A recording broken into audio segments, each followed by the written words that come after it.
तो दोस्तों बात कर लेते हैं फॉरेस्ट गार्ड की, जो भी अभी आज आपकी वैकेंसी आई है। या आपके लिए बड़ी खुशखबरी की बात है। तो इसके फॉर्म आपके फिल होंगे 9 फरवरी से लेकर 23 फरवरी तक। ये लेवल 3 की पोस्ट है, जिसका बेसिक पे 21,700 होता है, जो क्लर्क और कांस्टेबल का होता है। जो आपको इन हैंड सैलरी पड़ेगी वो 34,000 के लगभग पड़ जाएगी। जो ये फॉरेस्ट गार्ड की पोस्ट है, इसका ही नेक्स्ट प्रमोशन फॉरेस्टर है, जो लेवल 5 की पोस्ट है, और 50K के आसपास आपकी उसकी सैलरी पड़ेगी। ये ASI लेवल की एक स्टार की जॉब होती है, जो मैंने आपको पहले भी बताया था। और ये कांस्टेबल या हेड कांस्टेबल टाइप की पोस्ट मान सकते हो। जैसे फॉरेस्ट के अंडर में ही फॉरेस्ट गार्ड आता है।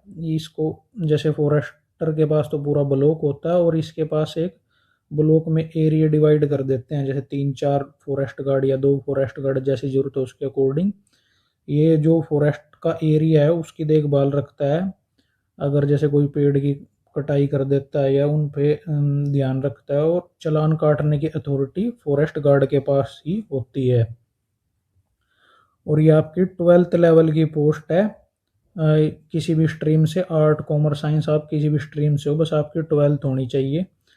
और इसमें आपने जो अप्लाई करना है वो अपनी कैटेगरी से ही अप्लाई करना। आप जिस भी कैटेगरी से बिलोंग करते हैं, क्योंकि जिसकी एडवर्टीजमेंट में एक पॉइंट दिया हुआ है, उसमें ये बोला गया है कि अगर आप एक बारी मतलब जनरल कैटेगरी से ओपन कैटेगरी में सिलेक्ट हो गए, तो फिर आप ओपन कैटेगरी मतलब जनरल में ही रहोगे। तो उस पॉइंट से थोड़ा सा इंडिकेशन मिलता है, जैसे कि न्यू रिजर्वेशन पॉलिसी मिलेगी, जिसमें परी में भी रिजर्व कैटेगरियों को बेनिफिट मिलेगा। जैसे अगर आपका पहले फिजिकल होता है, तो उसमें आप मान लो आपने जर्नल की कट ऑफ क्लियर कर दी, तो आप जर्नल कैटेगरी में सिलेक्ट हो जाओगे, और आप फिर लास्ट तक जर्नल में ही रहोगे। अगर आप उसकी एलिजिबिलिटी भी आपको पूरी करनी होगी, जो जर्नल की एज है और हाइट है। और इसमें जो आपकी एज है वो आपकी 18 से 42 साल तक रहेगी रिजर्व कैटेगरी, जनरल कैटेगरी के लिए। और जो रिजर्व कैटेगरी है उनको 5 साल का रिलैक्सेशन है। BCB, BCA और EWS को उनकी 18 से 47 साल तक हो जाएगी। और इसमें आप कैटेगरी चेंज कर सकते हो। जैसे आपने परी में जर्नल से फॉर्म भर दिया था, उस टाइम आपका सर्टिफिकेट नहीं बना था, तो आप जर्नल से जिस भी कैटेगरी में बिलोंग करते हो, BCA, ABC, जो भी आपकी कैटेगरी है, उसमें आप फॉर्म फिल कर सकते हो। और जो आपका सर्टिफिकेट है वो 1 अप्रैल 2025 से 23 फरवरी 2026 के बीच का होना चाहिए। मतलब जो फॉर्म की लास्ट डेट है और 1 अप्रैल 2025 से बाद का, इस बीच का आपका होना चाहिए।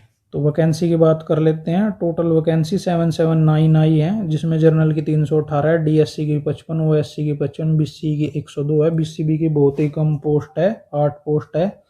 EWS की 123 पोस्ट है। और भी पोस्ट है, जैसे एक्स सर्विसमैन वगैरह की, वो मैंने यहाँ पे नहीं लिखी है। टोटल 779 हो जाती है। फिजिकल इसका फॉरेस्टर वाला है, बिल्कुल सेम। हाइट 168 सेंटीमीटर है सभी कैटेगरी के, चाहे कोई जर्नल से हो या रिजर्व कैटेगरी से, किसी से भी हो। चेस्ट 79, तो मतलब बिना एक्सपेंड किए, और 84 आपकी एक्सपेंड करने के बाद होनी चाहिए। ये भी सभी कैटेगरी के लिए है, इसमें किसी को कोई रिलैक्सेशन नहीं है। और इसकी जो रनिंग है, या जिसको हम वॉकिंग टेस्ट भी कह सकते हैं, ये 4 घंटे में आपको 25 किलोमीटर पूरा करना है, चाहे आप भाग के करो या पैदल चल के करो।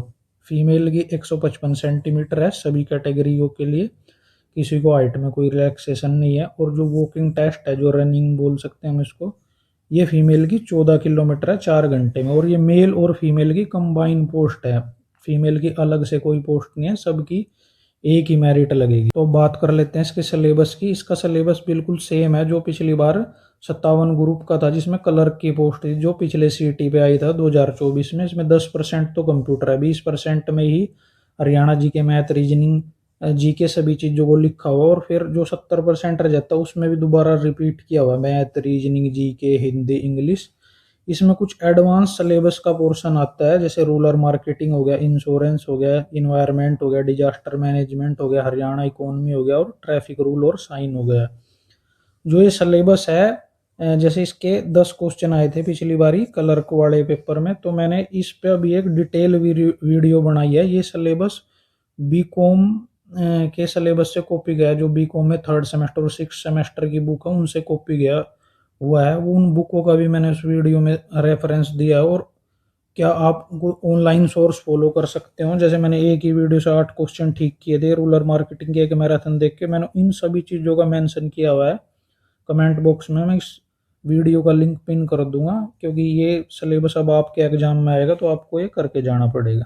बात कर लेते हैं कट ऑफ की। कट ऑफ को मैं दो तरीके से बता सकता हूँ। जैसे अगर आपका पहले फिजिकल हुआ तो जैसे फॉरेस्ट और फॉरेस्ट गार्ड की क्वालिफिकेशन सेम है, तो इन दोनों का एक कंबाइन एग्जाम लिया जाएगा। तो हो सकता है इन पोस्टों को कंबाइन करके, जैसे दोनों की पोस्ट मिला के, जैसे 779 फॉरेस्ट गार्ड की और फॉरेस्टर की 50 है, तो 829 हो जाती हैं। अगर फिजिकल हुआ तो लगभग, जैसे कांस्टेबल का फिजिकल इससे काफ़ी आसान है, उसमें भी लगभग 20 गुना बच्चे बुला लेते हैं, तो इसमें लगभग 30 गुना बच्चे बुलाए जाएंगे, जो आपका अप्रोक्स 25,000 के आसपास हो जाएगा। पहले एग्ज़ाम हुआ जैसे, तो फिर तो दोनों पोस्ट को कंबाइन किया, 829 का 10 गुना 8290 बच्चे ही एग्जाम में बैठेंगे, तो इसकी कट ऑफ फिर तो लगभग 80 प्लस ही रहेगी जर्नल की। रिजर्व कैटेगरी की होगी, एक दो दो नंबर कम आ सकती है। पर पिछली बारी जैसे कुछ पोस्ट आई थी डिप्टी रेंजर वगैरह की, जिसमें सेम यही प्रोसेस था, फिजिकल भी इतना ही था, तो उनमें क्या होता, रिटर्न एग्जाम पहले हुआ था, क्योंकि उस टाइम एक कॉमन ग्रुप बना हुआ था बहुत सारी पोस्टों को मिला के, तो उसमें तो रिटर्न एग्जाम ही पहले लेना था। पर अब की बार फिजिकल भी पहले हो सकता है, और फिजिकल लेना ही पहले लॉजिकल है, क्योंकि इसका फिजिकल बहुत हार्ड है। अगर सीधा एग्जाम में एग्जाम ले लिया पहले, तो इन पूरी पोस्ट भी फिल नहीं हो पाएंगी, बच्चे काफ़ी निकल जाएंगे। और ना ही अगर पहले एग्जाम लिया तो ना ही उसमें से बच्चे फिल्टर होंगे, जैसे कोई हाइट में निकलेगा, कोई रनिंग में निकलेगा, कोई चेस्ट में निकलेगा, तो इसलिए फिजिकल ही ज़्यादा लॉजिकल लगता है। बाकी देखते हैं HSSC क्या करेगी, तो मैं इसके अकॉर्डिंग आपको कट ऑफ बता देता हूँ। अगर पहले फिजिकल हुआ तो इसमें ये मान सकते हो आप, जर्नल कैटेगरी में जो है 73 से लेके 75 तक, एक दो नंबर आप प्लस माइनस भी कर सकते हो, क्योंकि 20 CB की कम पोस्ट है, ये जर्नल के बराबर ही जाएगी, ज़्यादा ज़्यादा बस जर्नल से एक नंबर डाउन आएगी, क्योंकि अब भी इसकी फॉरेस्ट गार्ड में 8 पोस्ट आई है और फॉरेस्टर में तो एक भी पोस्ट नहीं है। EWS और BC की बात कर लेते हैं। इसकी ये मानो लगभग 70 प्लस जिसके हैं वो सेफ जोन में है, और OSC और DSC में तो 69 68 तक भी ये कट ऑफ जा सकती है। तो ये आपकी फाइनल कट ऑफ रह सकती है एक्सपेक्टेड। धन्यवाद ये वीडियो देखने के लिए।